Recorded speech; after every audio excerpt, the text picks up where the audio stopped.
రెండవ కొరింథీయులకు రాసిన పత్రికలో 11వ అధ్యాయంలో మనం చూసాం, మేము ప్రకటించని వేరొక యేసును, మీరు పొందని వేరొక ఆత్మను, మేము పరిచయం చేయని వేరొక సువార్తను ఇంకెవరైనా ఎవరైనా సరే వచ్చి ప్రకటిస్తూ ఉంటే అలాంటి వాళ్ళను కూడా సహించడం ఇక బాగానే ఉంటుంది మీకు అని చెప్తున్నాడు. సో 3 అంశాలు లేదా 3 రకాలైనటువంటి సంఘమును గలిబిలిపరిచేందుకు 3 విధాలుగా సాతానుడు మన మధ్యలో పనిచేస్తాడు అన్న విషయాన్ని మనం చూస్తున్నాం. మొదటి విధానాన్ని లేదా మొదటి సంఘములో గలిబిలి పుట్టించడానికి సాతానుడు ఉపయోగించేటటువంటి అస్త్రము క్రీస్తును గురించినటువంటి దుర్బోధ, క్రీస్తును గురించినటువంటి తప్పుడు అవగాహన. యేసుక్రీస్తు అయితే పూర్తిగా దేవుడై ఉండాలి, లేకపోతే మనిషి అయి ఉండాలి అన్నటువంటి అవగాహన కాదు.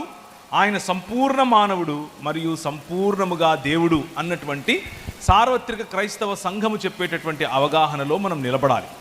మన పిల్లలను అలాగే కట్టాలి. అంత మాత్రమే కాదు, క్రీస్తు బోధల విషయంలో మరియు క్రీస్తు నేర్పినటువంటి జీవన శైలి విషయంలో కూడా చాలా గలిబిలి ఉంది. దాని గురించి మళ్ళీ చూద్దాం. నిన్న మనం చూసుకున్నట్లుగా శరీరము క్రీస్తు ధరించటానికి వీలు లేదు అని చెప్పే శాఖలు కొన్ని, క్రీస్తు తండ్రి అయిన దేవుడు కల్పించగా కలిగినటువంటి ఒకానొక సృష్టిలో భాగం అని చెప్పే శాఖలు కొన్ని, ఇలాంటివి చాలా విషయాలు మనం చూసాము నిన్న. అన్నిటినీ మించి బైబిల్ గ్రంథము దేవుని కుమారుడైనటువంటి క్రీస్తుని గురించి ఏం మాట్లాడుతుంది, ఆయన యొక్క గుర్తింపు ఎలా ఉంది అన్న విషయాన్ని నిన్న మనం చూసుకున్నాం. ఈరోజు మీరు పొందని వేరొక ఆత్మ అన్నటువంటి అధ్యయనంలోనికి మనం వెళతాం. అలా వెళ్ళటానికి ముందుగా ఒక విషయం గుర్తు చేస్తాను. పాత నిబంధన గ్రంథంలో మోషే అహరోనులు ప్రభువును ఆరాధించటం కోసం ఆయనకు ధూప నైవేద్యములు వేయటం కోసం దేవుడిచ్చినటువంటి ఆజ్ఞలను అనుసరించి నిబంధన మందసం ఉన్న చోట వారు ఏర్పరచుకున్నటువంటి గుడారములో పరిచర్య, సేవ, భక్తి వగైరా వగైరా ఆరాధన క్రమంలో పాల్పంపులు పొందే సమయంలో నాదాబు, అబీహు అనే వారిద్దరూ అహరోను కుమారులు. వాళ్ళ నాన్నగారు రోజు ఎలా ధూపం వేస్తాడు, ఎలా అగ్ని రగిలిస్తాడు, ఎలా వేది మీదకి తీసుకొని వస్తాడు, ఎలా బలులు అర్పిస్తున్నారు, ఎలా వారి జీవితంలో విధేయత కలిగి బ్రతుకుతున్నారు అని చూపిస్తూ వచ్చారు నాదాబు, అబీహులకు. కానీ నాదాబు, అబీహులు వాళ్ళ దగ్గర నుంచి నేర్చుకోవాల్సినటువంటిది నేర్చుకోకుండా వారి సొంత తెలివిని, సొంత జ్ఞానాన్ని ఉపయోగిస్తూ వాళ్ళ నాన్న ఏ విధంగా అయితే అగ్నిని ఆర్పకుండా ఉండాల్సినటువంటి అగ్నిని బలిపీఠము దగ్గర ధూపము వేయటానికి ఉపయోగించాడో అలా కాకుండా అన్య అగ్నిని, అనగా అరువు తెచ్చుకున్నటువంటి అగ్నిని ఉపయోగించినట్లుగా మనకు కనిపిస్తుంది. అరువు తెచ్చుకున్నటువంటి అగ్ని, ప్రభువుకు అవిధేయత అన్నది ఇక్కడే మొదలవుతుంది. ప్రభువుకు అవిధేయత అన్యాగ్ని ద్వారా మొదలవుతుంది. నిన్న మనం చూసినటువంటి వాక్య భాగంలో కూడా అన్యాగ్ని నుంచి అరువు తెచ్చుకున్నటువంటి, వేరే పుస్తకాల నుంచి అరువు తెచ్చుకున్నటువంటి, వేరే భావజాలాల నుంచి అరువు తెచ్చుకున్నటువంటి అంశాలను బైబిల్తో కలపటం కారణంగా ఏ విధంగా సంఘములో దుర్బోధలు మొదలవుతాయో మనం చూసాం. పరిశుద్ధాత్మ దేవుని గురించినటువంటిది కూడా ఇంచుమించు, లేకపోతే నిజానికి అటువంటిదే. లోకంలో ఉన్నటువంటి పోకడలను తీసుకొని వచ్చి, లోకంలో వస్తున్నటువంటి పూనకాలను తీసుకొని వచ్చి, లోకంలో వస్తూ ఉన్నటువంటి ఇమోషనలిజంను తీసుకొని వచ్చి అది బైబిల్ గ్రంథం చెప్పేటటువంటి పరిశుద్ధాత్మునికి ఆపాదించటం కారణం చేత మనం మన మధ్యకు దేవుని తీర్పు కలిగినటువంటి అగ్నిని ఆకర్షిస్తాం. అదే క్షణాన అన్యాగ్నిని తీసుకొని వచ్చి ధూపం వేయాలని ప్రయత్నం చేసినటువంటి అదే క్షణాన నాదాబు, అబీహులు అదే మంటపములో చనిపోవటం, అక్కడి నుంచి వారి సహోదరుల్లో కొందరు వాళ్ళని ఈడ్చుకుని బయట పాడేయటం మనం చూస్తాం. మరణం అన్నది దేవుని అవిధేయతకు కారణంగా వచ్చింది. మరణం అన్నది దేవుణ్ణి తిరస్కరించటం కారణంగా వచ్చింది. రోగం అన్నది దేవుణ్ణి తిరస్కరించటం కారణంగా మనం సంపాదించుకున్నాం.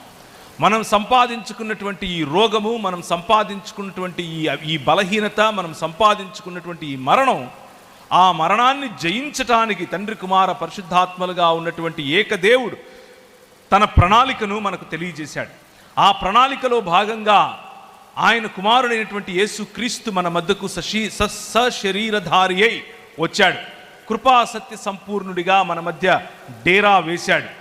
ఈ మరణమును జయించటానికి, ఈ బలహీనతలను జయించటానికి, మనకున్న రోగమును హరించటానికి, స్వస్థతను దయచేయటానికి, ఎల్లప్పుడూ మనతో కలిసి నడవటానికి, మనతో భాగముగా ఉండి నడవటానికి ఆయన 14వ అధ్యాయం యోహాను సువార్త, అలాగే 16వ అధ్యాయం యోహాను సువార్తలో నేను మీ నుంచి వెళ్ళిపోతాను అని చెప్పి, కానీ మిమ్మల్ని అనాథలుగా విడవను, నేను వెళ్ళినప్పుడు వేరొక ఆదరణకర్తను మీకు ఇస్తాను అని చెప్పాడు. ఈ వేరొక ఆదరణకర్త అన్యాగ్ని కాదు. ఈ వేరొక ఆదరణకర్త స్వయానా దేవుడు. ఈ వేరొక ఆదరణకర్త స్వయంగా మనలో ఉండి నడిపించేటటువంటి దేవుడు. The fullness of holy spirit, సంపూర్ణత, పరిశుద్ధాత్ముని యొక్క సంపూర్ణత. పరిశుద్ధాత్ముడు మనల్ని నడిపించే క్రమంలో పాపమును బట్టియు, నీతిని బట్టియు, తీర్పును బట్టియు మనల్ని తీర్పులోనికి, లేకపోతే కన్విక్షన్లోనికి తీసుకొని వస్తాడు. ఈ ప్రపంచాన్ని మన ద్వారా పాపమును బట్టి, అలాగే నీతిని బట్టి తీర్పులోనికి నడిపించేటటువంటి ప్రయత్నం మన ద్వారా ఆయన చేస్తాడు. పరిశుద్ధాత్మునికి ఉన్నటువంటి ప్రధాన లక్షణాలు, పరిశుద్ధాత్ముడు మనకు నేర్పించేటటువంటి ప్రధాన సందేశము, మరియు ఆయనకున్నటువంటి ప్రధానమైనటువంటి ఆయన స్థితిగతులను అర్థం చేసుకోవటానికి ముందు దాని ప్యారడీ, దానికి వ్యతిరేకంగా, ఆ అవగాహనకు వ్యతిరేకంగా సంఘములో కనిపిస్తూ ఉన్నటువంటి కొన్ని అంశాలను మీ ముందు ఉంచుతాను. పరిశుద్ధాత్మను కలిగి ఉండటం అనంటే పూనకం వచ్చినట్లు ఎగరటం అని అనుకుంటారు. పరిశుద్ధాత్మని కలిగి ఉండటం అనంటే ఎవరికీ అర్థం కానటువంటి మర్మములో కూడినటువంటి భాష మాట్లాడాలి అని అనుకుంటారు. పరిశుద్ధాత్మని కలిగి ఉండటం అనంటే గట్టిగా చిందులు వేసి అరవడం అని అనుకుంటారు. పరిశుద్ధాత్ముడు గట్టిగా డ్రమ్ము వాయించినప్పుడు మాత్రమే వస్తాడు. పరిశుద్ధాత్ముడు గట్టిగా చప్పట్లు కొట్టినప్పుడు మాత్రమే వస్తాడు. ఇలా వేరు రకాలైనటువంటి అవగాహనల్లో పరిశుద్ధాత్మ దేవుని గురించినటువంటి తప్పుడు అవగాహనలు, తప్పుడు పోకడులు సంఘాల్లో కనిపిస్తున్నాయి. జీడిఎం సంఘాలకు వేసినటువంటి పునాది ఇది కాదు. జీడిఎం సంఘాలకు, అలాగే 66 పుస్తకాలు ఉన్నటువంటి బైబిల్ గ్రంథం నేర్పేటటువంటి అవగాహన ఇది కాదు. కొంతమంది పరిశుద్ధాత్ముడు అనంటే ఇంకెవరో కాదు, ప్రభు అయిన యేసు క్రీస్తే స్వయంగా ఆత్మరూపంలో వచ్చి మన మధ్య నివసించడమే పరిశుద్ధాత్ముడు అని అనుకుంటారు. మోడలిస్టులు అని పిలుస్తారు. తండ్రే కుమారుడిగా, ఆ కుమారుడే పరిశుద్ధాత్ముడిగా వచ్చాడు, వేరు సమయాల్లో వేరు రకాలుగా తన ప్రత్యక్షతను చూపించుకున్నాడు అని చెబుతారు. అలా కాదు.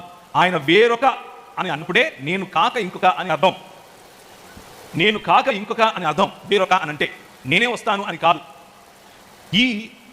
ఆయన వేరొక ఆదరణకర్తను నేను పంపుతాను అని చెప్పినప్పుడు ఆ ఆదరణకర్త దీన్ని ఏమంటారు, ఈ గోదావరి జిల్లాలోకి వచ్చాడని, ఆ గోదావరి జిల్లాలోకి వచ్చినటువంటి ఆదరణకర్త ఆయనే క్రీస్తుని, ఆయనే పరిశుద్ధాత్ముడని, ఆయనే విలియం బ్రెన్హామ్ అని పిలుస్తారని చెప్పి కొంతమంది అబద్ధపు బోధ మన మధ్యకు తీసుకొని వస్తున్నారు.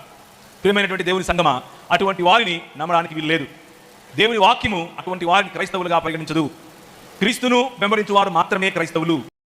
విలియం బ్రెన్హామ్ గారిని వెంబడించే వారు విలియం బ్రెన్హామైట్స్ అవ్వచ్చు, కానీ క్రిస్టియన్స్ కాదు.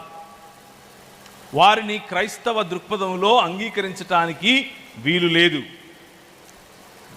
మనం అందరితో ఏకీభవించాల్సిన అవసరం లేదు. మనం వారితో మాట్లాడవచ్చు, కలవచ్చు, షేక్ హ్యాండ్ తీసుకోవచ్చు, కానీ బోధ విషయంలో అంగీకారం ఎంత మాత్రమూ లేదు. చాలా స్పష్టంగా ఈ ప్రాంతంలో జరుగుతూ ఉన్నటువంటి అటువంటి కళంకమైన, దేవునికి భిన్నమైన 66 పుస్తకాలు ఉన్నటువంటి బైబిల్ గ్రంథానికి వ్యతిరేకమైన బోధలను మీరు తిరస్కరించమని మిమ్మల్ని పిలుపునిస్తున్నాను. అవి దేవుని వాక్యములో నిలబడే బోధలు కావు. విలియం బ్రెన్హామ్ గారు పరిశుద్ధాత్ముడు కాదు. విలియం బ్రెన్హామ్ గారు యేసుక్రీస్తు కాదు. ఆయన అలా చెప్పుకొని ఉంటే ఆయన అబద్ధికుడే తప్ప ఆయన ఇంకేది కాదు. అంత మాత్రమే కాదు, ఇలాంటి బ్రన్హామ్ గారు ఇప్పుడు మాత్రమే పుట్టినవారు కాదు, అప్పుడెప్పుడో 6వ శతాబ్దం నుంచి వచ్చారు. యేసుక్రీస్తు ప్రభు యొక్క మరణ పునరుత్థాన తరువాత 6వ శతాబ్దంలో ముహమ్మద్ గారు వచ్చారు అన్నటువంటిది చరిత్ర చెబుతోంది. ముహమ్మద్ గారి యొక్క మరణము తర్వాత 200 సంవత్సరాల వరకు ఏ పుస్తకము లేదు ఖురాన్తో సహా. ఆ తర్వాత వచ్చినటువంటి పుస్తకాలలో ఆయన చెప్పుకుంటున్నట్లుగా రాసినటువంటి అనేక వ్యాఖ్యానాలు ఎలా ఉన్నాయంటే, ముహమ్మద్ గారి గురించి బైబిల్ చెబుతోందని, బైబిల్లో ముహమ్మద్ గారి యొక్క ప్రవచనం ఉందని, ఆయనే పరిశుద్ధాత్ముడని, పారాక్లిటోస్ అని కొంతమంది ఇస్లామీ సహోదరులు పొరపాటు పడుతున్నారు. ఇస్లామీ సహోదరులు పొరపాటు పడటం యొక్క కారణం ఏమిటి అంటే, వారు రాసుకున్నటువంటి పుస్తకాలు. ఆ పుస్తకంలో మీరు చదువుతున్నటువంటి ఈ 14వ అధ్యాయం యోహాను సువార్త, 16వ అధ్యాయం యోహాను సువార్తలో ప్రభువైన యేసుక్రీస్తు మీ కొరకు నేను పంపబోతున్నటువంటి వేరొక ఆదరణకర్త అని చెప్పినటువంటి ఆదరణకర్త ఇంకెవరో కాదు, ముహమ్మద్ గారు అని చెప్పే ప్రయత్నం మనకు చేస్తారు. ఆయన మీలో ఉంటాడు అని చెప్పారు. 600 సంవత్సరాల తరువాత వస్తాడు అని చెప్పలేదు, మీతో ఉంటాడు అని చెప్పారు. ఇప్పుడు ఇక్కడ మనతో పరిశుద్ధాత్మ దేవుడు ఉన్నాడా లేడా? ఉన్నాడు. ముహమ్మద్ గారు ఉన్నారా? లేరు. ఆయన చనిపోయారు. ఆయన చనిపోయిన తర్వాత పాతి పెట్టబడ్డారు. ఆయన చెప్పబడింది ఒక వ్యక్తి. ఆ పరిశుద్ధాత్ముడు వస్తాడు అని చెప్పినది ఒక వ్యక్తి గురించే, ఒక శక్తి కాదు. కానీ ఆ వ్యక్తి మనిషి కాదు, ఆ వ్యక్తి సాధారణమైన మనిషి కాదు. ప్రపంచంలో ఉన్నటువంటి ప్రతి విశ్వాస సమాజములోనూ అన్ని వేళలా అన్ని చోట్ల ఒకేసారి ఉండగలిగినటువంటి దేవత్వము కలిగినటువంటి వ్యక్తి ఈ పరిశుద్ధాత్ముడు. ఆ పరిశుద్ధాత్ముని యొక్క సహవాసము, ఆ పరిశుద్ధాత్ముని యొక్క మనతో కలిసి ఉండగల శక్తి, మనలో ప్రమేయము చూపగల శక్తి కేవలము పరిశుద్ధాత్ముడు అనగా పిలువబడినటువంటి బైబిల్ గ్రంథము చెప్పే పరిశుద్ధాత్ముడికే కానీ ముహమ్మద్ గారికి అది లేదు. లోకం ఆయనను చూడదు, కానీ మీరు ఆయనను చూస్తారు అని ప్రభువు చెప్పాడు. ఈ లోకము ముహమ్మద్ గారిని చూడలేదా? చూసింది. మరి లోకం ఆయనను చూడదు అని ప్రభు అయిన యేసుక్రీస్తు చెబుతూ ఉంటే ముహమ్మద్ గారు నేను పరిశుద్ధాత్ముడిని అని ఎలా చెప్పుకుంటారు? ఆయన చెప్పి ఉండరు.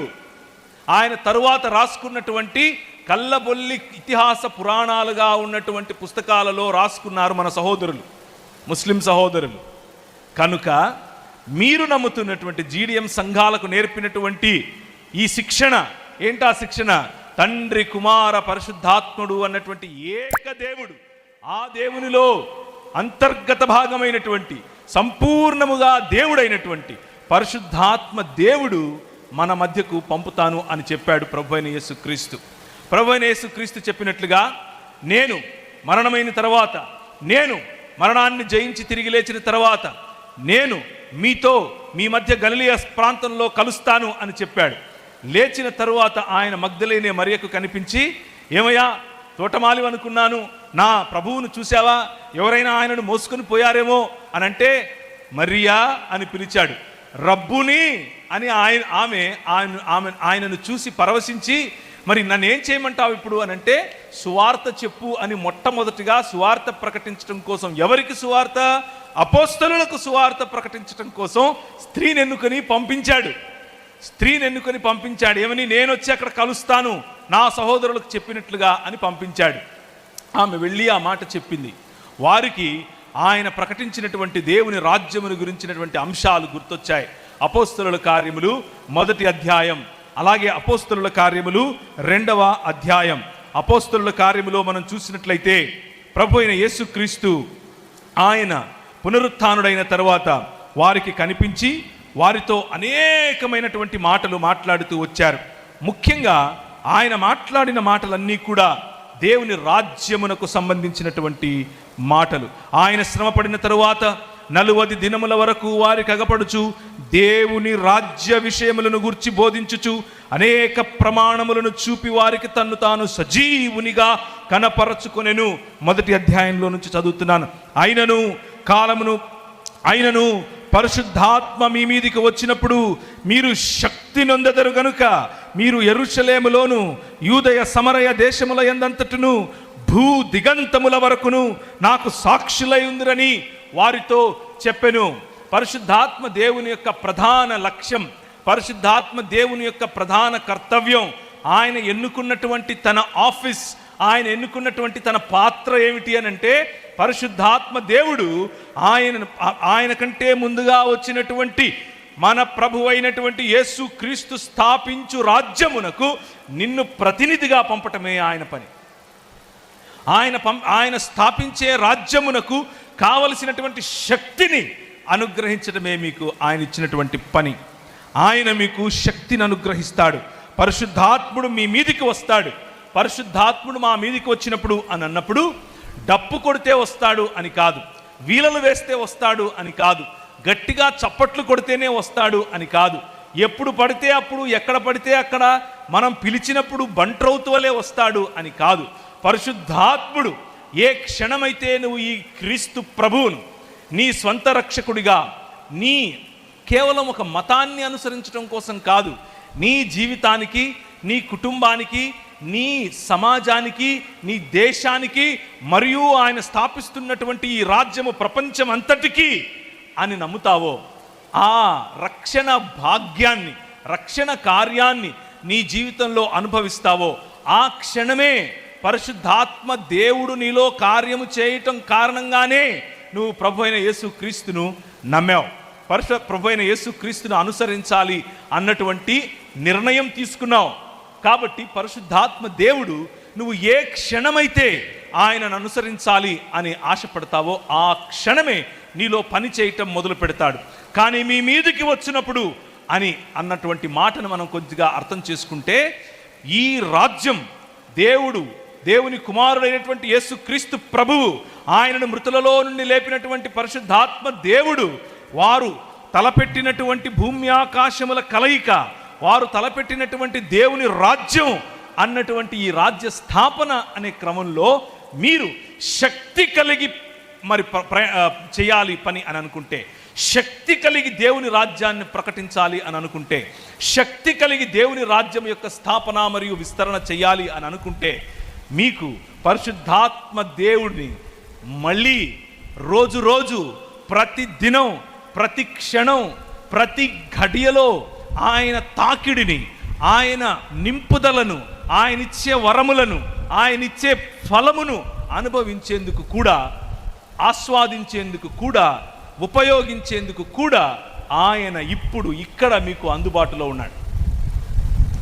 ఇది దేవుని గ్రంథం చెప్పేటటువంటి సంపూర్ణ సత్యం. పరిశుద్ధాత్మ దేవుని యొక్క పనులు ఆగిపోయాయి అని చెప్పటానికి వీలు లేదు. పరిశుద్ధాత్మ దేవుని యొక్క పనులు ఈ రోజుకు కొనసాగుతున్నాయి. పరిశుద్ధాత్మ దేవుని యొక్క అద్భుత కార్యములు, సూచక క్రియలు ఈ రోజుకు కొనసాగుతున్నాయి. ఆయన చల్లటి, ఆయన సన్ననైన స్వరం ఈ రోజుకు నీకు అందుబాటులో ఉంది. ఈరోజు నువ్వు ఒకవేళ కష్టం గుండా వెళుతూ ఉంటే, ఈరోజు నువ్వు ఒకవేళ బాధ గుండా వెళుతూ ఉంటే, ఈరోజు నువ్వు ఒకవేళ ఒంటరిగా ఉంటే, నీకు తోడుగా ఇంకొక ఆదరణకర్తగా వచ్చినటువంటి పరిశుద్ధాత్ముడు ఈ రోజుకు నీకు అందుబాటులో ఉన్నాడు. ఆయన నీకు సంపూర్ణ సత్యాన్ని ఈరోజు చెప్పగలడు. చాలామంది నన్ను అడుగుతూ ఉంటారు, అన్న బైబిల్ ఎలా చదవాలో తెలియట్లేదు, కొంచెం చెప్తావా? నేను ఇచ్చే స్టాండర్డ్ ఆన్సర్, నేను చెబితే నా అవగాహన చెబుతాను. నేను చెబితే అది తప్పు కాదు. నా అవగాహనతో పాటు అనేకమైనటువంటి భక్తులు నేర్పించేటటువంటి, అనేకమైనటువంటి పరిశుద్ధులు నేర్పించేటటువంటి అవగాహనను నేర్చుకోవాలి.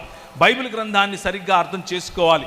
కానీ అన్నిటినీ మించి ఈ భక్తులందరికీ కూడా నేర్పినటువంటి దేవుడు ఒక్క దేవుడున్నాడు.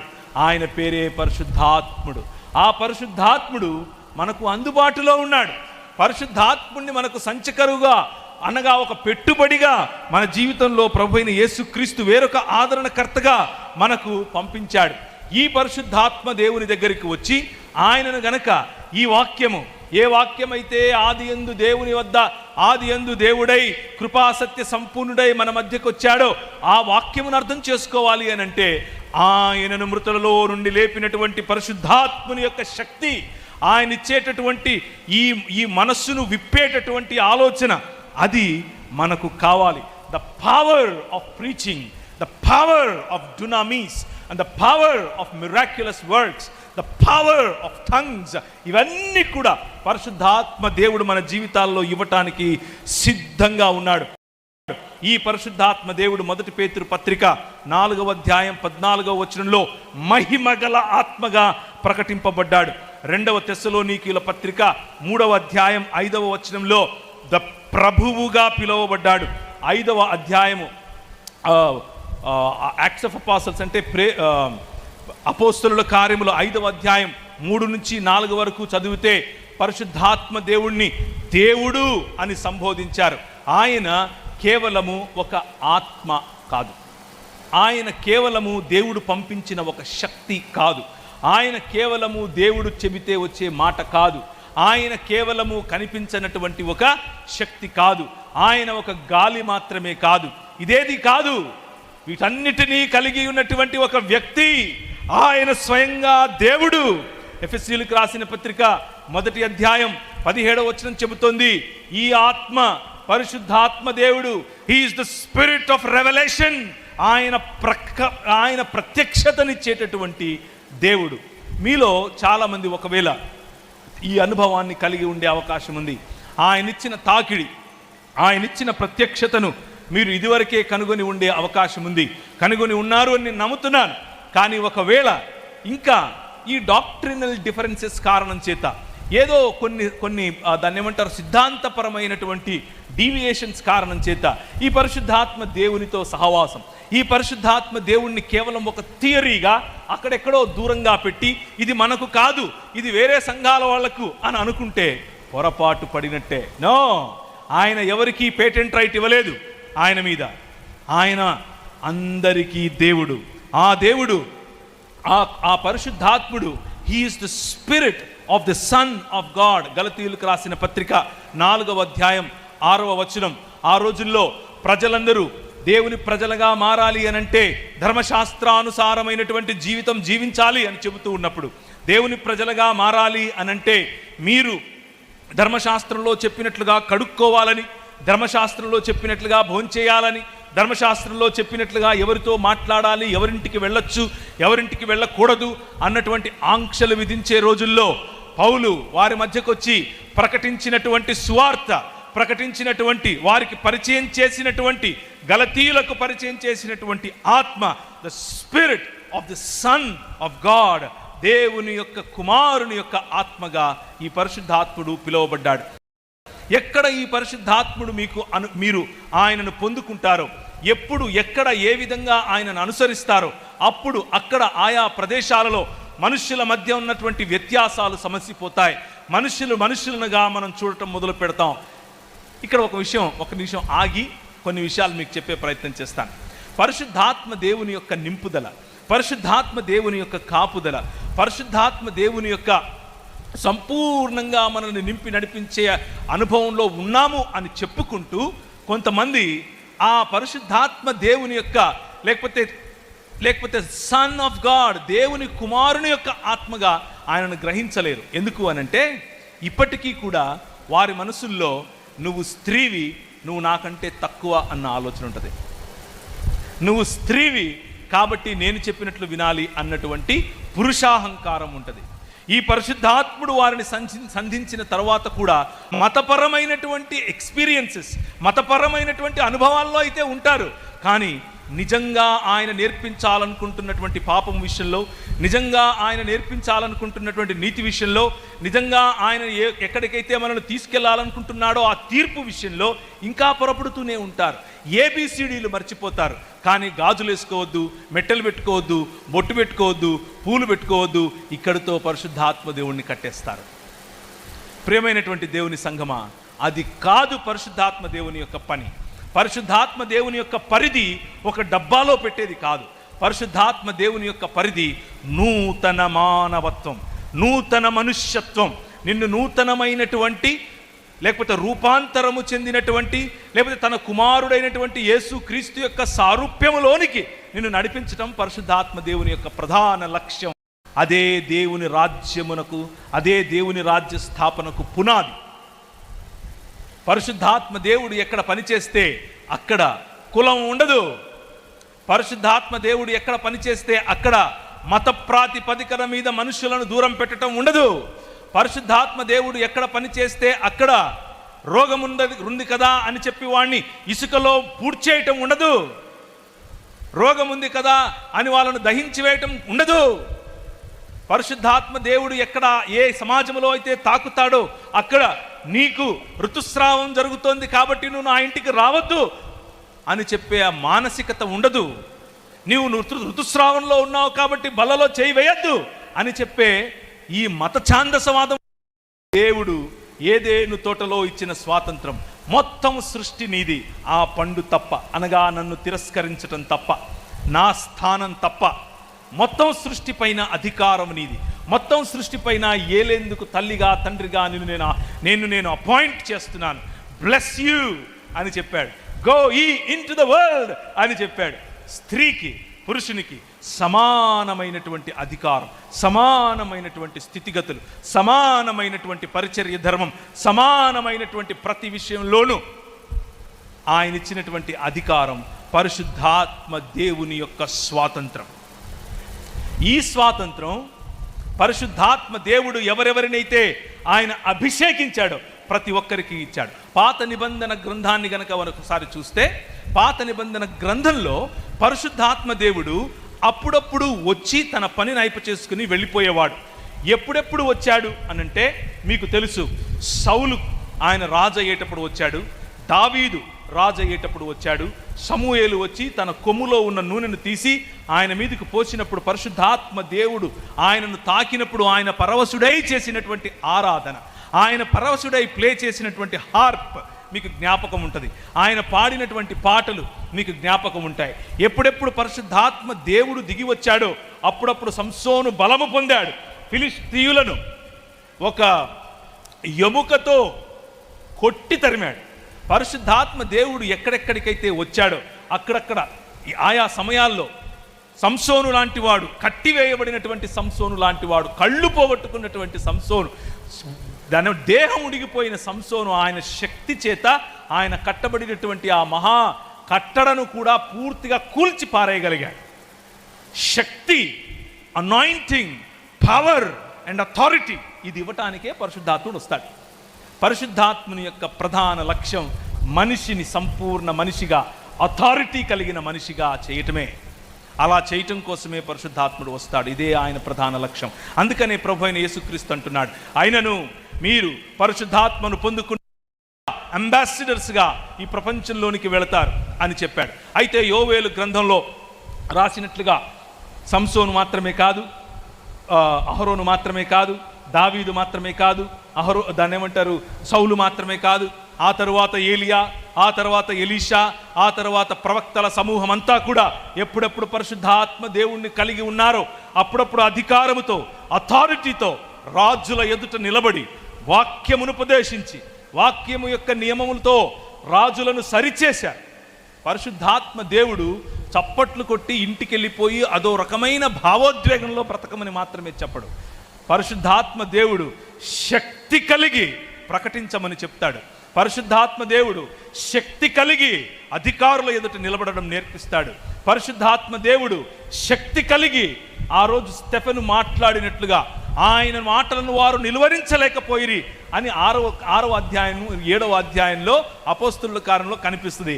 పరిశుద్ధాత్మ దేవుడు దిగి వచ్చినప్పుడు, ఆయన నిన్ను సంధించినప్పుడు నీలో కలిగేటటువంటి క్వాలిటీస్ ఇవన్నీ మర్చిపోయి మనం ఎక్కడ పెట్టాం పరిశుద్ధాత్మ దేవుణ్ణి?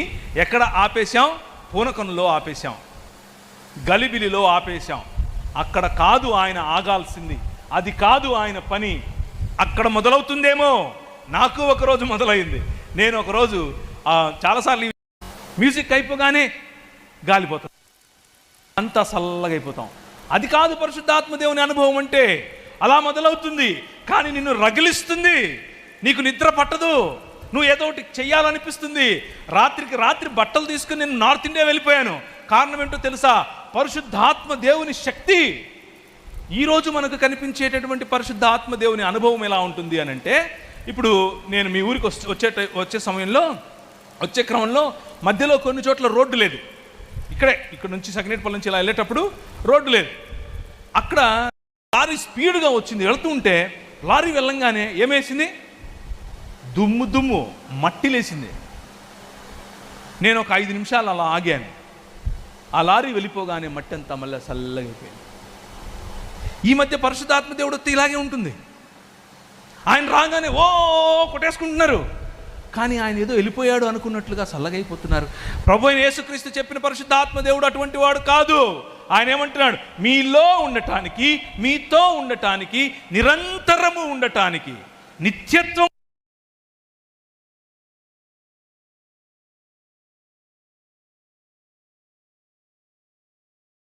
ఒకసారే ఉండేది కాదు. ఇది కూడా జ్ఞాపకం చేసుకోవాలి. ఎప్పుడెప్పుడు నీకు శక్తి అవసరమో, ఎప్పుడెప్పుడు నువ్వు రగిలిపోతావో, ఎప్పుడెప్పుడు ప్రభు యొక్క పని కోసం రోషము కలిగి బ్రతుకుతావో, అప్పుడప్పుడు పరిశుద్ధాత్మ దేవుడు నిన్ను యాక్టివేట్ చేస్తాడు. పరిశుద్ధాత్మ దేవుడు నీకు కావలసిన వరాలు ఇస్తాడు. పరిశుద్ధాత్మ దేవుడు నీకు కావలసిన జ్ఞానం ఇస్తాడు. పరిశుద్ధాత్మ దేవుడు నీకు కావలసిన మాటలు ఇస్తాడు. పరిశుద్ధాత్మ దేవుడు నీకు కావలసిన వైఖరిని ఇస్తాడు. ఆఖరి మాట వైఖరి, యాటిట్యూడ్. అదొక్క కొన్ని నిమిషాలు మీకు చెప్పి ముగిస్తాను. పరిశుద్ధాత్మ దేవుడిచ్చేటటువంటి వైఖరి, the spirit of sun of God, తండ్రి లేదా కుమారుని యొక్క ఆత్మగా ఎందుకు పిలువబడ్డాడు అనంటే, మన ప్రభువు రాజు, మన ప్రభువు భూమ్యాకాశముల యొక్క పరిపాలకుడు, మన ప్రభువు భూమ్యాకాశములను సృజించినవాడు, మన ప్రభువు భూమ్యాకాశములను ఏలుతున్నాడు, మన ప్రభువు సింహాసనాసీనుడు. కానీ ఆయన వైఖరి ఏమిటి అనంటే, ఆయన బట్టలు విప్పి, అనగా పైవస్త్రాన్ని విప్పి, నడుముకు ఒక తువాలు కట్టుకుని, చేతిలో గిన్నె తీసుకుని నీళ్లు పోసుకుని నీ దగ్గరికి వచ్చి నీ కాళ్ళు కడగనా అని అడుగుతాడు. ఇది మన ప్రభువు యొక్క వైఖరి. పరిశుద్ధాత్మని పొందుకున్నాం, మేము గొప్ప గొప్ప డునామిస్ చేస్తాం, కరోనాను కాలుతో తొక్కేస్తాం అని చెప్పుకునే వారికి ఈ వైఖరి కనిపించదు. ఈ వైఖరి ఏది? మనుష్యుల సేవకునిగా దాసుని స్వరూపమును ధరించటం. ఏది ఆ వైఖరి? మనుష్యుల సేవకునిగా దాసుని స్వరూపమును ధరించటం. ఏది ఆ వైఖరి? మనం కాలు పెడితే తివాచి కావాలి, మనం నడుస్తే గుండాలు కావాలి, కామొచ్చి అత్తరుబుడ్డి తీసుకొచ్చి కాలు కడుగుతోంది. ఆయన మురిసిపోతున్నాడు. ఆయన పరిశుద్ధాత్మను పొందాము అని అనుకుండే వారి యొక్క కొన్ని క్వాలిటీస్ కూడా చెప్తాను. పరిశుద్ధాత్మను పొందాము, ఇదే మా డినామినేషన్ అని చెప్పుకునే వారి యొక్క కొన్ని క్వాలిఫికేషన్స్ ఏంటంటే, తెల్ల బట్టలే వేసుకుంటారు, కానీ ఆ తెల్ల చీర చాలా ఖరీదైనటువంటి సిల్కుతో ఉంటుంది. మీ ఏ చీరలు కట్టుకుంటే ఏంటి, అందులో నాకేం ఇబ్బంది లేదు. నేను చెప్పేది ఏంటంటే, మీరు ఏ చీరలన్నా కట్టుకోండి, తెల్ల చీర అయినా కట్టుకోండి, ఎర్ర చీర అయినా కట్టుకోండి, రకరకాల రంగుల చీరలు కట్టుకోండి. అన్ని రంగులు మన ప్రభువే. ఏ ఒక్క రంగులోనూ పరిశుద్ధత లేదు, ఏ ఒక్క రంగులోనూ అపరిశుద్ధత లేదు. అన్ని రంగులు మన ప్రభువే ఇచ్చాడు. కానీ దాన్ని చూపించి భక్తి నటిస్తున్నావే, అది పరిశుద్ధాత్ముడిచ్చేది కాదు. పరిశుద్ధాత్ముడిచ్చేది ఏమిటంటే సింప్లిసిటీ, తగ్గింపు, సరళత్వం, ప్రజలకు అప్రోచబుల్గా ఉండటం. కాబట్టి ప్రియులారా, ఏరా బాగున్నావా, ఎందుకు ఇంత యాక్టింగ్ అవసరం ఏంటి? ఇక్కడ కూడా ఏనా బాగున్నావని మాట్లాడు, కాబట్టి నేను ఇక్కడ వచ్చి ఎందుకు? Why are you acting? పరిశుద్ధాత్మ దేవుడు వస్తే యాక్టింగ్ చేస్తాడా? నో. సింప్లిసిటీ, ఉన్నది ఉన్నట్లుగా ఉండటం. తెరిచిన పుస్తకము అనే జీవితం పరిశుద్ధాత్ముడు నేర్పేటటువంటి మొదటి క్వాలిటీ. పరిశుద్ధాత్ముడు నేర్పే మొదటి క్వాలిటీ తెరిచిన పుస్తకము లాంటి జీవితం. తగ్గింపు. నీకంటే చిన్నవాళ్లను, నీకంటే బలహీనులను, నీకంటే హోదాలో తక్కువ ఉన్న వారిని, నీదంటే చదువులో తక్కువ ఉన్న వారిని, నీకంటే తక్కువ సంపాదనలో ఉన్నవారిని నువ్వు ఎలా గౌరవిస్తున్నావు, నువ్వు ఎలా వారి పట్ల సదభిప్రాయం కలిగి ఉన్నావు అన్నది పరిశుద్ధాత్మ దేవుడు నీలో ఎంత పని చేస్తున్నాడు అన్నదానికి ఒక పరిమాణం. బ్రదర్, మీరు చాలా పెద్ద ఎదవీడు అంటారు చూసారా. ఇది పరిశుద్ధాత్ముని పని కాదు. గాసిప్ ఈజ్ నాట్ పరిశుద్ధాత్ముని పని. పరిశుద్ధాత్ముని యొక్క మేము పరిశుద్ధాత్ముని పొందాము అని చెప్పుకుంటూ, పరిశుద్ధాత్మ బాప్తీసంలో ఉన్నామని చెప్పుకుంటూ రాత్రి వెళ్ళగానే ఇంటికి వెళ్ళగానే భార్యను కొడతారు, భార్యతో అబ్యూజివ్గా మాట్లాడతారు. నేనేదో పైకేదో గెస్ట్ చేసి చెప్తున్నాను అనుకుంటారు, కాదు. నాకు ఫోన్లు చేస్తారు పాస్టర్ అమ్మలు చాలామంది, అయ్యా ఇది పరిశుద్ధాత్మని పని ఇలా ఉంటుందండి. కాదండి, అది పూనకం అంతే. అది మతం ఇచ్చే పూనకం, మతం ఇచ్చే కొవ్వు, మతం ఇచ్చే గర్వం, దర్పం నీకు ఈరోజు సాగుతోందని చెప్పి నువ్వు వేసాలు నీ యాక్టింగ్. అది కాదు పరిశుద్ధాత్మ దేవుడు.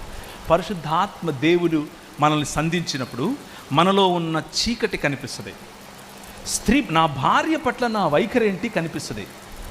ఒక పెద్ద ఆయన, నాకు మెంటర్ లాంటి ఆయన ఈ మాట చెప్పాడు, ప్రవీణ్ ఒక మాట గుర్తుపెట్టుకో, నీ గురించి ఎవరైనా సర్టిఫికేట్ ఇవ్వాలంటే నువ్వు మంచోడివని, నువ్వు గొప్పోడివని, నువ్వు ప్రేమ గలవాడివని, ఏదైనా సరే ఒక మాట చెప్పాలి అని అంటే ఇద్దరికి నీ మీద అధికారం ఉంది. దేవుడు కాకుండా ఇద్దరికి. నేను చాలా చూస్తున్నాను ఏం చెప్తాడు అని.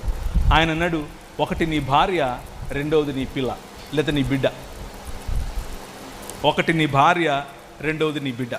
పరిశుద్ధాత్ముని యొక్క అభిషేకము కలిగిన నీవు, పరిశుద్ధాత్ముని అభిషేకం కలిగి ఉన్నాను అని చెప్పుకుంటున్న నీవు బయటికి వెళ్ళి గొప్ప గొప్ప కార్యాలు చేస్తాను, కరోనాను తొక్కేస్తాను, బ్యాక్టీరియాని నమిలేస్తాను, రోగాన్ని చింపేస్తాను, ఎయిడ్స్ నేను ఉష్ అంటే వెళ్ళిపోద్ది, ఇలాంటి చెప్పే నీవు నీ భార్య దగ్గరికి వచ్చినప్పుడు నీ ప్రవర్తన, నీ భార్య దగ్గరికి వచ్చినప్పుడు నీ వైఖరి, నీ పిల్లల ముందు నీ వైఖరి వాళ్ళు క్లియర్గా చూస్తారు, పారదర్శకంగా. చూసాములేరా అంటారు. చూసాములే పోయ్, ఎన్ని డ్రామాలు ఎత్తావు. వెంటనే ఇప్పుడు టీవీ కెమెరా లేదు, మామూలుగా అయిపోవచ్చు. అవునా, అలా అయిపోయింది మన లైఫ్. కెమెరా ఏం లేదుగా, ఎందుకు నటించేస్తున్నావు అని పాస్టర్మ గుర్తు చేయాలి. That is not Holy Spirit my brothers, my sisters. పరిశుద్ధాత్మ దేవుడు, he is an eternal spirit, he is the spirit of the Lord, he is the spirit of wisdom. జ్ఞానమునిచ్చేటటువంటి ఆత్మ పరిశుద్ధాత్మ, జ్ఞానమునిస్తాడు. అయితే దీనికి కరెక్ట్ ఆపోజిట్ ఇంకోటి ఉంది, కరెక్ట్ ఆపోజిట్. ఈ కరెక్ట్ ఆపోజిట్ దురదృష్టవశాత్తు మనలో కూడా కొంతమంది కనిపిస్తారు. కేవలము వాక్యము అన్నటువంటి భరోసాలో ఉంటూ ఆ వాక్యము చెప్పిన దాన్ని కూడా నమ్మనటువంటి కొందరు కనిపిస్తారు. కేవలము దాన్ని ఏమంటారు, జ్ఞానము అని అనుకుని ఆ జ్ఞానములో మనిషికి ఉండేటటువంటి ఫెల్ట్ నీడ్స్, మనిషికి కావలసినటువంటి ఇమోషన్, మనిషికి కావలసినటువంటి సంగీతం, మనిషికి కావలసినటువంటి పరామర్శ, మనిషికి కావలసినటువంటి సాంత్వన, జాలి వగైరా వగైరాలను మరిచిపోయేటటువంటి కటువుగా మారినటువంటి తలకాయలు పెద్దగా అయినటువంటి వారు. తలకాయలు ఇంతలా ఉంటాయి, హృదయము ఇంతే ఉంటుంది. ఇంతకుముందు మనం చెప్పుకున్న వాళ్ళు హృదయం ఇంత పెద్దగా ఉంటుంది, తలకాయలు ఇంతే ఉంటాయి. ఈ రెండు ఎక్స్ట్రీమ్స్ మంచిది కాదు. పరిశుద్ధాత్మ దేవుడు మనకు జ్ఞానం ఇస్తాడు కాబట్టి ఆయన ఇచ్చే శక్తి ఇక లేదు. ఆయన ఇక డునామీస్ అనగా అద్భుత కార్యములు చెయ్యడు, ఆయన ఆపేశాడు, నీ ద్వారా చెయ్యడు అని చెప్పేటటువంటి సమాజం ఇది. దేవుని వాక్యమునకు విరుద్ధమైనటువంటి టీచింగ్. దేవుని వాక్యం ఎక్కడా చెప్పలేదు ఆయన చేసే పనులు ఆపేశాడని. దేవుని వాక్యము ఈ రోజుకు అదే విలువ కలిగినట్టు వాక్యం, ఈ రోజుకు అదే మంటతో మండించగల వాక్యం. పరిశుద్ధాత్ముడు ఈ రోజుకు అదే అద్భుత కార్యములు చేయగల రాజు. నేను ఎన్నో ఎగ్జాంపుల్స్ నా జీవితంలో చూశాను, ఈ రోజుకు చూస్తున్నాను. పరిశుద్ధాత్మ దేవుడిని ఒక్కసారి అనుభవిస్తే, ఆయనను రుచి చూస్తే, ఆయన ఇచ్చేటటువంటి గొప్ప కార్యాలను నువ్వు చూస్తే ఆ మాట అనలేవు. ఒకరోజు ఇక్కడే మీ ఊరు నుంచి కొంచెం దూరం వెళ్తే కాకినాడకు దగ్గరలో కాదు, కాకినాడ దగ్గర కాదు, క్షమించండి, గూడూరు దగ్గరలో నూర్ ఏ కలాం అని మీరు ఒకసారి టైప్ చేయండి, దాంట్లో కనిపిస్తుంది యూట్యూబ్లో. నేను ముస్లిం సమాజం గురించి వారు చెప్తున్నటువంటి అబద్ధములను ఎండగట్టడం కోసం అక్కడ నిలబడ్డాను. రక్షణ టీవీ వాళ్ళు ఆ ప్రోగ్రాం పెట్టారు. నేను డ్రైవ్ చేసుకుంటూ నెల్లూరు నుంచి వెళ్ళాను. హైదరాబాద్ నుంచి నెల్లూరు, నెల్లూరు నుంచి గూడూరు నాకు అప్పటికే స్పాండిలోసిస్. నేను కూర్చోలేకపోతున్నాను, నిలబడలేకపోతున్నాను, భయంకరమైన నొప్పి. పోయి డాక్టర్ దగ్గరికి చూయించుకుంటే అన్నాడు, నువ్వు నిలబడడానికి వీల్లేదు, నువ్వు మాట్లాడడానికి వీల్లేదు, నువ్వు పడుకోవాలి, నీ చేత కాదు, కళ్ళంది తిరిగిపోతున్నాయి. ఏంటి ప్రభువా ఇది, నా బతికేంటి ఇలా అయిపోయింది, నీకు వెంటనే ఆపరేషన్ చేయాలంటాడు. అంటే ఈ మధ్య డాక్టర్లకు ఆపరేషన్ చేయడం అనేది పైసల కోసం అనేది నాకు తెలుసు, కానీ అలా కాదులే అని చెప్పి నేను స్కానింగ్ తీయించాను. చూపించాడు, ఇదిగో ఈ ఎల్, ఇదిగో ఈ సర్వైకల్ ఇలా ఉంది, దీని పరిస్థితి ఏంది అని అన్నాడు. ఈరోజు సాయంకాలం నేను నిలబడాలి, నేను మాట్లాడాలి. ప్రభు నన్ను పిలిచాడు. మోకాళ్ళ మీద పడి ఆయన అడిగాను, ప్రభువా నువ్వు ఏం చేస్తావో నాకు తెలియదు, నువ్వు చంపేస్తావా తీసుకెళ్ళిపో, లేదు నిలబెడతావా, ఈరోజు సాయంకాలం నేను మాట్లాడాలి. నూరే కలాం, కొన్ని వేల మంది ఆ రోజు ఆ గ్రౌండ్లో ఉన్నారు. వారు ఎదుట నిలబడుకొని ఈ సాక్ష్యం చెబుతూ మరి మాట్లాడాను. నొప్పి లేదు, బాధ లేదు, భయం లేదు. ఉంటే నీకోసం, సస్తే నీకోసం అన్నట్లుగా అక్కడ దాన్ని ఏమంటారు రగిలిపోయి మాట్లాడాను. అయిపోయింది. మళ్ళీ వచ్చాను, కారులో అలా స్పృహ తప్పి పడిపోయాను. నిజంగానే స్పృహ తప్పి పడిపోయాను. అంత భయంకరమైన పెయిన్, నొప్పి. రాత్రంతా ఆ డ్రైవర్ పాపం ఒక ఆయనను ఇచ్చి పంపిస్తే ఆ డ్రైవర్ తీసుకొచ్చి ఇంటి దగ్గర డ్రాప్ చేశాడు. ఆయనకి ఏదో ఇవ్వాల్సింది ఇచ్చి పంపించేశాను. మళ్ళీ డాక్టర్ దగ్గరికి వెళ్ళాను, వేరే ఆప్షన్ లేదు, ఆపరేషన్ అన్నాడు. నేను అన్నాను, ప్రార్థన చేస్తే నాకు దేవుడు ఎలా ఉపశమనం ఇచ్చాడు. ఉపశమనం ఇచ్చిన దేవుడు సంపూర్ణ స్వస్థతనివ్వడా అని అడిగాను. మళ్ళీ వచ్చాను ప్రభు దగ్గరికి. నాకు ఈరోజు ఏ ఆపరేషన్ లేదు, ఏం లేదు, నా సర్వైకల్స్ అన్నీ బాగున్నాయి, everything is set. He is still the same God. ఆయన ఈ రోజుకు అదే దేవుడు. నా కోసం ప్రార్థన చేసిన వాళ్ళు ఇంటికి వచ్చి ప్రార్థన చేశారు, చేతులుంచి ప్రార్థన చేశారు. మా అమ్మ నా కోసం ప్రార్థన చేసింది, చేతులుంచి ప్రార్థన చేసింది. పెద్ద జ్ఞానం ఏమి లేదు ప్రార్థన చేసిన వాళ్ళకి, సామాన్యులు. కానీ నమ్మకంతో, విశ్వాసంతో ప్రభువా నువ్వు స్వస్థత చేస్తావు అని అడిగారు. నాకు చేశాడు. నేనే మీకు ఒక రుజువు. I am an example. God still heals people and God still uses people to heal. దేవుడు ఈ రోజుకు ప్రజలను స్వస్థపరుస్తాడు. దేవుడు ఈ రోజుకు ప్రజలను ఉపయోగించుకొని స్వస్థపరుస్తాడు. అది డాక్టర్ అయినా కావచ్చు, మీలాంటి ప్రార్థనాపరులైనా కావచ్చు. Believe in this power. ఈ శక్తిని నమ్మండి. ఇదేదో మంత్రం కాదు, ఇదేదో అన్యాగ్ని కాదు, ఇది దేవుని వాక్యం. దేవుని వాక్యములో ఉన్నటువంటిది. ఎక్కడెక్కడ మీరు వెళ్ళి నా నామమున వాక్యమును ప్రకటిస్తారో, రాజ్యమును ప్రకటిస్తారో, అక్కడక్కడ ప్రభువే తానే వారి వెంట ఉండి అద్భుత కార్యములతో ఆ వాక్యమును స్థిరపరచెను. అద్భుత కార్యములతో ఆయన స్థిరపరుస్తాడు. ఒకరోజు ఒక నిన్న రాత్రి, ఎంతో దూరం వద్దు, నిన్న రాత్రి ఫోన్ చేసి నాకు ఇలా అయిపోతుంది, నేను నమ్మాను కానీ నమ్మించి మోసం చేశాడు నన్ను. పరిచర్యలోనే ఉన్నాను కానీ నమ్మించి మోసం చేశాడు. ప్రార్థన ఎప్పుడు ఆయన ప్రార్థన చేస్తాడు. ప్రార్థన చేసుకుంటూ మనం కలిసి ఉందాం అని చెప్పాడు. ప్రార్థన చేసుకుంటూ మనం పెళ్లి చేసుకుందాం అని చెప్పాడు. కానీ ఏమైపోయాను? నన్ను ఆయన ఒకానొక రోజు నా బలహీన క్షణంలో ఆయన నన్ను వాడుకుని, నువ్వు ఇంతవరకే నీ పని, ఆ తర్వాత ఏమీ లేదు అని చెప్పి నన్ను ఇప్పుడు నేను ఎటూ కాకుండా పోయాను. పరిచర్యలో ఉండాలంటే భయం, ప్రార్థన చేయాలంటే భయం, బైబిల్ చదవాలంటే భయం, పీస్ లేదు, దేవునికి వ్యతిరేకం అయిపోయాను. ఏంటి ప్రభువా నేను ఇలా అయిపోయాను అని రోజు చచ్చిపోవాలనుందన్నా. ఈరోజు రాత్రి చచ్చిపోదాం అనుకుంటున్నాను, అందుకే ఫోన్ చేశాను. నిన్న రాత్రి వచ్చిన ఫోన్ ఇది. ఇక్కడ వాక్య పరిచర్య అయిపోయి ఇంటికి వెళ్ళిన తర్వాత వచ్చిన ఫోన్. పరిశుద్ధాత్మ దేవుడు పని చేస్తాడు. నేను చెప్పింది ఏమీ లేదు, పెద్దగా వినడమే. Just listen to him. వినటమే. విని అమ్మా దేవుడు క్షమించలేనంత తప్పేం చేయలేదురా నువ్వు.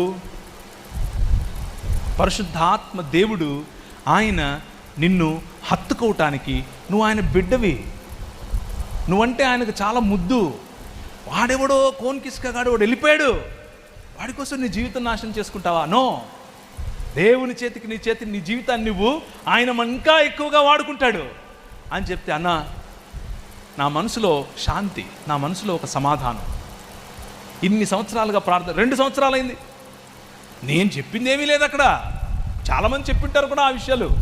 కానీ పరిశుద్ధాత్ముని మీద ఆధారపడితే, పరిశుద్ధాత్ముని నమ్మి ఆయనను ఆహ్వానిస్తే, మన ద్వారా, మన మాటల ద్వారా, మన చేతల ద్వారా, మన వైఖరి ద్వారా ప్రజల జీవితాల్లో మేలు, ప్రజల జీవితాల్లో బాగు, ప్రజల జీవితాల్లో మళ్ళీ ఆనందం తీసుకుని రావచ్చు. సాధ్యం. వైఖరి, the dunamis of the spirit of God. 19వ అధ్యాయం 10వ వచనం, ప్రకటన గ్రంథం. కేవలం పరిశుద్ధాత్మ దేవుడు వైఖరి వరకు ఆగేవాడే కాదు. వైఖరిని మనం పరిశుద్ధాత్మ ఫలముతో చూడొచ్చు. అక్కడి వరకు ఆగేవాడే కాదు. ఫలము మాత్రమే కాదు, వరమును కూడా ఇవ్వగల గొప్పవాడు. పరిశుద్ధాత్మ దేవుడిని ద స్పిరిట్ ఆఫ్ ప్రొఫెసీ అని పిలిచారు. ప్రవచనమునకు సంబంధించిన ఆత్మ. చదువుమా 19:10, ప్రకటన 19:10. అందుకు నేను అతని పాదములు ఎదుట సాగిలపడి తిని, వద్దు సుమి,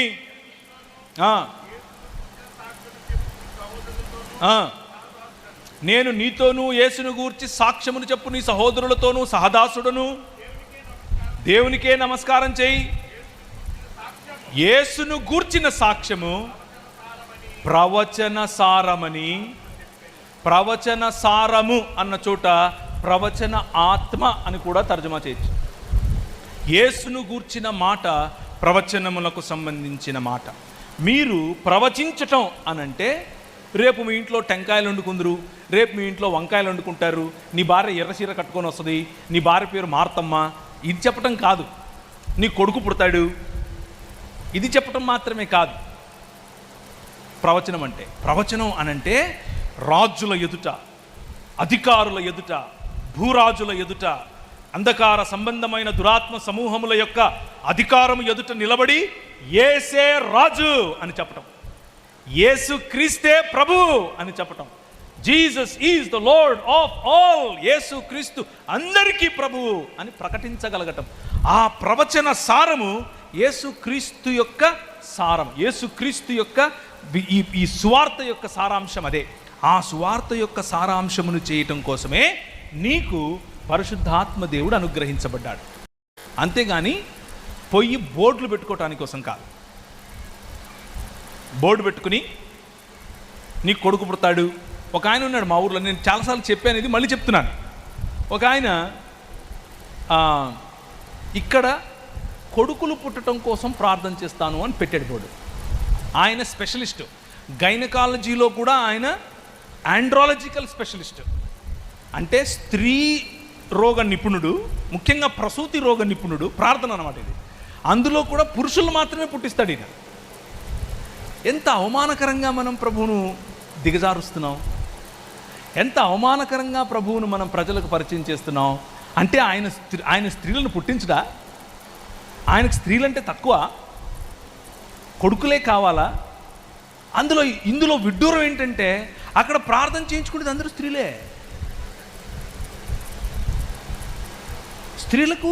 స్త్రీలొద్దు. ఈ వైఖరి ప్రకటన ఏంటో తెలుసా? ఇప్పుడు స్త్రీ అని పురుషుడని తేడా లేదు.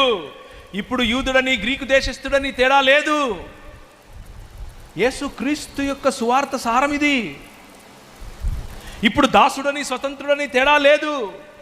అందరిపైన, అందరికీ ఒకే ఆత్మను అనుగ్రహించినటువంటి యోవేలు గ్రంథములో చెప్పినట్లుగా, ఆయన అంత్య దినములలో మీ మీదికి దిగి వచ్చినప్పుడు మీ కుమార్తెలు ప్రవచిస్తారు, మీ కుమారులు గొప్ప కార్యాలు చేస్తారు, మీ వృద్ధులు లేచి నడుస్తారు, మీ వృద్ధులు గంతులు వేస్తారు. ఎందుకు వచ్చాడు? మనం చూసినట్లుగా ఎప్పుడెప్పుడు పరిశుద్ధాత్మ దేవుడు దిగి వచ్చాడో అప్పుడప్పుడు అథారిటీ, శక్తినివ్వటానికి, అధికారాన్ని ఇవ్వటానికి, ప్రకటించటానికి, పాలకుల ఎదుట నిలబడి వాళ్ళను సరైన మార్గంలోనికి చెరపట్టి తీసుకుని రావటానికి వస్తాడు. ఆయన వచ్చాడు కాబట్టే స్త్రీలు నాయకులు, ఆయన మిమ్మల్ని అభిషేకించాడు కాబట్టే స్త్రీలు బోధకులు, ఆయన అభిషేకించాడు కాబట్టే స్త్రీలు మాట్లాడాలి, స్త్రీలు పరిచర్య చేయాలి. నాయకత్వం చేయాలి. ఇప్పుడు స్త్రీ అని పురుషుడని తేడా లేదు. That is the Kingdom of God, దేవుని రాజ్యం. ఆ రాజ్య స్థాపన, ఆ రాజ్యానికి ఉన్నటువంటి విలువ, ఆ రాజ్యానికి ఉన్నటువంటి విలువలలో ఆయన హీఈస్ ఎ టీచర్, ఆయన నేర్పిస్తాడు. హీఈస్ ఎ గైడ్, మార్గదర్శనం చేస్తాడు. ఆయన సంపూర్ణ సత్యంలోనికి నడిపిస్తాడు. ఆయన పాపం పట్ల ఒప్పుకోలు తీసుకొచ్చేలా చేస్తాడు. ఆయన శక్తినిస్తాడు, శక్తినిచ్చి నడిపిస్తాడు. అంత మాత్రమే కాదు, ప్రభు అయిన యేసు క్రీస్తు తన మాటల ద్వారా ఎలాంటి ఆదరణను ఇచ్చాడో, వేరొక ఆదరణకర్తగా వచ్చేటటువంటి ఈ ప్రభువు ఆదరణనిస్తాడు. ఆయన సన్నని మెల్లని స్వరం నీకు వినిపిస్తుంది. నువ్వు బండి తోలుకుంటూ వెళ్ళేటప్పుడు, నువ్వు ఒంటరిగా డ్రైవ్ చేసేటప్పుడు, నీ ఆఫీస్లో నువ్వు కూర్చుని పని చేసేటప్పుడు, నువ్వు ఇంట్లో నువ్వు కూర్చుని నీ పనిలో నువ్వు ఉన్నప్పుడు, ఆ సన్నని స్వరం నీకు వినిపిస్తూనే ఉంటుంది. నువ్వు వినేందుకు నీ దగ్గర చెవులుంటే చాలు, చెవులుంటే చాలు. పాత రోజుల్లో రేడియో వచ్చేది. ఆ రేడియో తరంగాలు ఎప్పుడూ వస్తూనే ఉంటాయి. కానీ మనం దాన్ని ఏం చేయాలి? ట్యూన్ చేయాలి. ట్యూన్ చేసినప్పుడు వచ్చి ఆ తర్వాత మెల్లిగా ప్రేమధార అనే ఒక పాట వస్తుంది. అది విన్నప్పుడు మనసంతా వచ్చింది. దేవుని వాక్యము అంతే, పరిశుద్ధాత్ముని స్వరం అంతే. నీకు ఆయన ఎప్పుడూ నీతో మాట్లాడేందుకు, నీతో మాట్లాడుతూ సిచ్యువేషన్స్ ద్వారా, పెద్దల ద్వారా, పరిశుద్ధుల ద్వారా, కొన్నిసార్లు నీ ముందు జరిగే సంఘటనల ద్వారా, కొన్నిసార్లు నీ పిల్లల ద్వారా, నీ భర్త ద్వారా, నీ భార్య ద్వారా ఆయన మాట్లాడతాడు. వినేందుకు నీకు చెవులుండాలి. వినగలిగితే ఆయన మన జీవితాల్లో అద్భుతాలు చేస్తాడు. అంత మాత్రమే కాదు, ఈ ఒక్క ఆఖరి విషయం చెప్పేసి నేను ముగిస్తాను. గలతీయులకు రాసిన పత్రిక 5వ అధ్యాయం 22 నుంచి 25లో మనకు తెలిసినట్లుగా ఫలము కనిపిస్తుంది. అలాగే కొరింథీయులకు రాసిన పత్రికలో 11వ అధ్యాయం 12వ అధ్యాయంలో ఆయన ఫలము కనిపిస్తుంది, ఆయన వరము కనిపిస్తుంది. ఈ రెండింటిని బ్యాలెన్స్ చేయటం, balancing the fruit of the spirit and the gifts of the spirit. పరిశుద్ధాత్మ దేవుడిచ్చేటటువంటి వరములు మరియు ఫలము, ఈ రెండింటిని బ్యాలెన్స్ చేయటం. ఈ ఒక్క మాట చెప్పి ముగిస్తాను. 2 ఎక్స్ట్రీమ్స్ మనం చూసాం. కొందరు ఫ్రూట్ ఫ్రూట్ ఫ్రూట్ ఫ్రూట్ అని చెప్పి, వైఖరి ఫలం మాత్రమే అని చెప్పి లీగలిజంలో పడిపోతారు. లీగలిజం అనంటే అది ఒక రకమైనటువంటి ధర్మశాస్త్రానుసారమైన జీవితం. ఇంకొందరు పవర్ పవర్ పవర్ పవర్ అని చెప్పి, శక్తి, అధికారం, శక్తిగల అని చెప్పి ఫ్రూట్ను మర్చిపోతారు. ఈ రెండింటిని బ్యాలెన్స్ చేయటమే సంఘానికి ఉన్నటువంటి ప్రధాన లక్ష్యం. నిజానికి బ్యాలెన్స్ అన్నది సంఘానికి ఉన్నటువంటి అన్ని విషయముల్లోనూ ఉన్న పిలుపు, కేవలం ఈ ఒక్క విషయంలోనే కాదు. Balanced life. ఆయన మనకు నిత్య జీవమును ఇవ్వటానికి, ఆయన మనకు సంచకరువుగా లేకపోతే ఒక పెట్టుబడిగా ఇవ్వబడినవాడు. ఆ పెట్టుబడిగా ఇవ్వబడినటువంటి ఈ దేవుడు మనకు స్పిరిచువల్ గిఫ్ట్స్, ఆత్మీయమైనటువంటి వరములు ఇచ్చినప్పుడు 7వ వచనం నుంచి 12వ అధ్యాయం 11వ వచనం వరకు ఇవ్వబడినటువంటి లిస్ట్, అది ఎగ్జాస్టివ్ లిస్ట్ ఏం కాదు. ఇంకా ఉన్నాయి. ఉదాహరణకు, మీలో చాలామందికి ఇంటికి వచ్చిన వారికి ఆతిథ్యం ఇచ్చేటటువంటి గిఫ్ట్ ఉంటుంది. మీలో చాలామందికి అడ్మినిస్ట్రేషన్ అనే గిఫ్ట్ ఉంటుంది. అడ్మినిస్ట్రేషన్ మీలో పరిశుద్ధాత్మ వరము అనంటే కేవలం లబలబలబల మాట్లాడటం మాత్రమే కాదు. అదొకటే కాదు. పరిశుద్ధాత్మ వరం అంటే చాలా ఉన్నాయి. బుద్ధి కలిగి వాక్యమును బోధించటం, బుద్ధి కలిగి లేదా జీవముచ్చేటటువంటి వాక్యమును బోధించటం, మంచి మాటలు చెప్పగలగటం, ప్రవచనమును అనగా ప్రకటించటం, అధికారుల ఎదుట నిలబడి ప్రకటించటం, ఇవన్నీ విశేషంగా ఆపేక్షించమని పౌలు చెప్తున్నాడు. వీటిని వదులుకోవద్దు, మరింత విశేషంగా ప్రవచన వరాన్ని ఆపేక్షించండి అంటున్నాడు. కూర్చున్న వారిలో, అలాగే మైకులో వింటున్న ద్వారా, లేకపోతే ఈ దాన్ని ఏమంటారు లైవ్లో చూస్తూ ఉంటే, నేను మీకు ఎగ్జాంపుల్, మీ ముందు నేను నిలబడి ధైర్యంగా చెప్తున్నాను, పరిశుద్ధాత్మ దేవుణ్ణి మీ జీవితంలో మరింత ఎక్కువగా ఆహ్వానించండి. ఆయన ఆల్రెడీ ఉన్నాడు మీ మధ్య, మీతో ఉన్నాడు. కానీ ఆయన మీద ఆధారపడటం నేర్చుకోండి. ఆయన మీద ఎంతగా ఆధారపడితే, ఎంతగా ఆయన మీ పైన కంట్రోల్ చేయటం కోసం ఆయనకు అధికారాన్ని ఇస్తే, ఎఫెసీ పత్రికలో చెప్పినట్లుగా మద్యము చేత మత్తులై ఉండక పరిశుద్ధాత్ముని చేత నింపబడి ఉండండి. ఆ రెండిట్లో ఉన్నటువంటి ప్యారలల్ ఏమిటి అని అంటే, మద్యం ఏ విధంగా అయితే తాగితే నిన్ను అది నడిపిస్తుందో, ఈయనను కలిగి ఉంటే ఈయన నడిపిస్తాడు నిన్ను. అది ప్యారలల్, అక్కడ సిమిలి. పరిశుద్ధాత్మ దేవునికి నిన్ను నువ్వు ఇచ్చి చూడు. ఒక్కసారి ఆయన అధీనంలోనికి వచ్చేందుకు ప్రయత్నం చేయి. He does miracles in and through you. నీ ద్వారా నీలో ఆయన గొప్ప కార్యాలు చేస్తాడు. ఈ బ్యాలెన్స్ మిస్ అవ్వకు. ఈ బ్యాలెన్స్ మిస్ అయిన వాళ్ళు ఏం చేస్తారు అంటే, ఒక ఎక్స్ట్రీమ్కి వెళ్ళిపోయి, నేను ఇప్పుడు పరిశుద్ధాత్మని పిలవడం కోసం ఒక రకమైన మ్యూజిక్ పెడతాను, నేను బూడిదేసేసుకుంటాను, నేను గోనపట్ట కట్టేసుకొని కింద దొల్లేస్తాను. ఇలా దొల్లే వాళ్ళకి పరిశుద్ధాత్ముడు పట్టినప్పుడు లాఫింగ్ స్పిరిట్ వస్తుందంట, అంటే నవ్వే ఆత్మ. కొందరికి వామిటింగ్ స్పిరిట్, అంటే కక్కే ఆత్మ. కొంతమందికి లేయింగ్ ఇన్ స్పిరిట్, అంటే అలా పడుకొని చచ్చిపోయిన వాళ్ళగా పడుకోవటం. ఇదంతా drama. This is all drama. ఆ డ్రామా నమ్మకండి. అది దేవుని వాక్యం కాదు, అది దేవుడిచ్చేటటువంటి అనుభవం కాదు, అది మనిషి మీ మీద రుద్దుతున్నటువంటి అనుభవం. ఒకరోజు ఇలాంటి ఒక ఆయన వచ్చి, నేను ప్రార్థన చేస్తాను నీకు అన్నాడు. నేను మా అమ్మకు చెప్పాను, అమ్మ వాడి మొహం చూడు, వాడు మాంత్రికుడిలాగా ఉన్నాడు, వాడి దగ్గర ఎందుకే ప్రార్థన చేయించుకుంటావు అన్న. డైరెక్ట్గానే చెప్పాను. రే అలా అనకూడదు రా, దేవుని సేవకులు రా అన్నాడు. సరే కానీ అన్నాను, కానీ నీ ప్రయత్నం నువ్వు చెయ్యి. నేను అక్కడే కూర్చుని ఉన్నాను. నేను బయట రూమ్లో, ఆమె వెళ్ళింది ప్రార్థన చేయించుకోవటానికి. ఆమె చేయి పెట్టాడు, ఏదేదో చేసేస్తున్నాడు. అమ్మ మీ ఎవరన్నా వచ్చారా మీతో అంటే, వచ్చా మా అబ్బాయి అన్నది. ఎవరు మీ అబ్బాయి అంటే, ప్రవీణ్ పగడాలని చెప్పింది. చేయి పెట్టి మీరు వెళ్ళిపోండి అని చెప్పాడు. వెళ్ళిపోండి అని చెప్పాడు. ఎందుకు అని అంటే, ఎక్కడ వీడియో తీస్తాడో ఎక్కడ పెడతాడో అని భయం. అర్థమవుతుందా?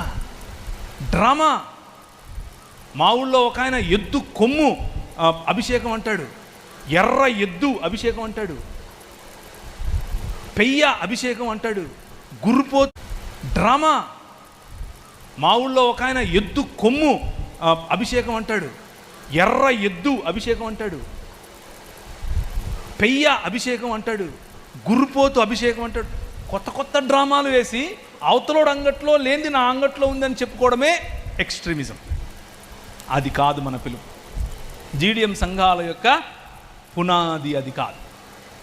ఎక్స్ట్రీమిజం వద్దు. మాంత్రికుడు అని నేను చెప్తే మా అమ్మ వినలేదు. టీవీలోకి వచ్చాడు. టీవీలో నిలబెట్టి టీవీ యాంకర్లు తోలు తీశారు, నువ్వు మాంత్రికుడివి అని. ఒప్పుకున్నాడు. ఎందుకు అంటే, ఆయన అమావాస్య రోజు మాత్రమే ప్రార్థన చేస్తాడు. అమావాస్య ప్రార్థన ఏంటి, పౌర్ణమి ప్రార్థన ఏంటి, ఏంటిరా బాబు, ఎవర్రా మీరంతా, ఎక్కడి నుంచి వచ్చారు మీరు? అమావాస్య ప్రార్థనలు ఏంటి, అమావాస్య అభిషేకాలు ఏంటి, ఏంటిదంతా? అదే ఎక్స్ట్రీమ్. వద్దు, అలాంటి వాటికి వెళ్ళకండి. దేవుని వాక్యం ఏం చెప్తుంది? దేవుని వాక్యం ఆయనకి ఇష్టం వచ్చినట్లు ఆయన మనకు వరాలు ఇస్తాడు. మనం అడగాలి, మనం ఆపేక్షించాలి. తీసుకోండి, వాటిని ప్రాక్టీస్ చేయండి. వ్యాపారం చేయొద్దు దాంతో. ప్రజల కోసం, ప్రజల బాగు కోసం, ప్రజల అభ్యున్నతి కోసం, అన్నిటినీ మించి దేవుని రాజ్య స్థాపన కోసం, దేవుని రాజ్య విస్తరణ కోసం పరిశుద్ధాత్మ దేవుడు మనకి ఇవ్వబడ్డాడు. ఆయనను మనం కలిగినప్పుడు, ఆయన శక్తిలో మనం నింపబడినప్పుడు, సమరయ భూ దిగంతములు, యెరూషలేము ఎలాగూ అది ఆ నుంచి వచ్చేసాం, భూ దిగంతముల వరకు ఆయన సాక్షులముగా ఉంటాం. ఆయన సాక్షులుగా ఉండటం, ఆయన రాచరికమును, ఆయన ప్రభుత్వమును నిలబెట్టడమే పరిశుద్ధాత్మని యొక్క ప్రధాన లక్ష్యం. ఆయన నిజమైన దేవుడు ఇప్పుడు ఇక్కడ మీకు అందుబాటులో ఉన్నాడు. ఆయనను అడిగితే, నాకు శక్తినివ్వు అని అడిగితే, నాకు మార్గదర్శనం చెయ్యి అని అడిగితే, నా పాపము నుండి నాకు కనువిప్పు కలుగ చేయి అని అడిగితే, నీలో రిపెంటెన్స్ తీసుకుని రావటానికి, నిన్ను బలపరచటానికి, ఆయన రాజ్యం కోసం వాడుకోవటానికి ఆయన సిద్ధమే. తలలుంచుకుంటే ప్రార్థించుకుందాం.